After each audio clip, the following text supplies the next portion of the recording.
Par rapport à l'argent. Bah oui. Ah, mais je croyais qu'il fallait que je cherche une réponse profonde. Ça, c'est ma sœur et aujourd'hui, j'ai envie de te raconter son histoire. J'ai pris ma voiture, je suis partie sur Dijon parce qu'elle m'a ouvert les portes de son institut. Mais ce que je veux surtout te montrer, c'est tout ce qu'on ne voit pas avant le résultat. Je sais que les Johnny adorent les avant-après, donc là, clairement, tu vas être servi. Mais c'est pas que ça cette vidéo. Pendant que tu vas voir ces images défiler, je vais surtout te raconter ce qu'on traverse quand on monte un projet. Les doutes, les refus, les moments où t'y crois plus, ceux où on te met des bâtons dans les roues. Les banques. Les banques, bordel de merde. Et oui, les banques, c'est souvent là que les projets commencent à être testés. On a eu 3 refus parce qu'on s'est présenté nous-mêmes devant les banques. On est passé par une courtière, elle nous a trouvé les fonds. Et c'est comme ça au mois de décembre qu'après 7 ans et demi de travail, le jour de la signature du bail est enfin arrivé. À la base, c'était un ancien institut dédié aux ongles et à ce moment-là, il y a beaucoup de travail. C'est un peu dans son jus, ça a besoin d'être rénové, d'un bon rafraîchissement et d'être mis au goût du jour. En plus, il y a 2 étages, donc suffisamment de place pour proposer plusieurs prestations. Regarde bien le avant parce que tu vas voir, ils ont fait un travail de dingue. Et alors, on attend record. Tu vois, par exemple, cette douche-là, elle va disparaître. Ils ont commencé fin décembre, ils ont tout fait tout seul à 2, elle et son mari. Pourquoi ce choix? Bah, Victoria, par rapport à l'argent. Bah oui. Ah, mais je croyais qu'il fallait que je cherche une réponse profonde. Financièrement, on a grave gagné de la thune en faisant tout nous-mêmes. Et tu vas voir que tout seul et à base de bons plans, bah ils ont fait des merveilles. Oui, ce toilette là, c'est juste pas possible. Alors déjà, petit retour satisfaisant, ça c'était la pièce où ma sœur exerçait jusqu'à maintenant, chez elle. Tu sais, à un moment donné, t'as l'impression de stagner. Bah oui. Donc de pas évoluer, de pas grandir, donc c'était le moment. Et après 3 semaines de travail, 3 semaines de stress et de doute, On avait déjà fait toutes les peintures, mais qu'au bout d'une semaine, on a vu que c'était interminable. On était souvent tout seul avec les petits. Ça, c'était relou, tu sais, d'avoir les 2 petits dans les pattes. mais ils ont rien lâché, parce que oui, le message de cette vidéo, c'est qu'il faut rien lâcher. Si toi aussi qui passe par là, tu traverses cette période de doute, prends ça pour un signe, parce que le message c'est... Eh bien, de pas lâcher.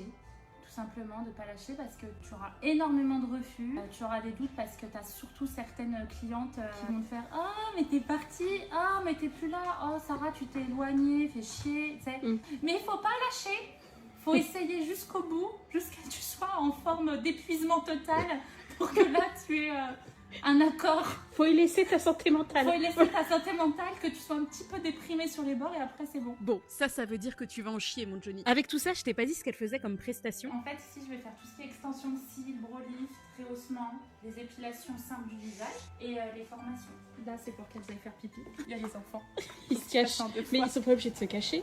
Bon, on les a pas foutus dans le placard, ils se sont cachés tout seuls. Tu vois, les toilettes, on est passé de ça à ça. Rien à voir. C'est quand même le premier truc que tu regardes pour juger l'hygiène d'un lieu. Ils ont aussi changé tout ce qui était robinetterie, les éviers, tout ça. La petite salle de pause. Alors là, pour moi, l'accueil, c'est l'endroit que je préfère. Je le trouve vraiment apaisant, très classe. Elle a même pensé au petit coin café pour les clients. Pour les fauteuils d'esthétique, elle a fait des économies de malade. Elle s'est fournie directement à la source en allant sur le site Alibaba. J'ai testé, ils sont incroyables. D'ailleurs, c'est exactement ce que les marques font en France. Elles achètent à l'étranger. Il y a du changement dans les escaliers aussi. Un petit coin de rangement au rez-de-chaussée avec les petits diplômes. Et là, il y a une pièce qu'elle va louer à une prothésiste ongulaire. Dans cette pièce, il y avait absolument rien à part un vieil évier. On avance un petit peu, elle a aménagé un coin d'attente dans le couloir. Son espace à elle pour l'épilation laser. Celle-ci où il y a eu un plus gros chantier parce qu'on a cassé la douche. Effectivement, ils sont passés de ça à ça en 3 semaines. Je sais pas comment ils ont fait, le jour et la nuit. Là, c'est ma pièce où je fais tous les maquillages semi-permanents et les petits tatouages.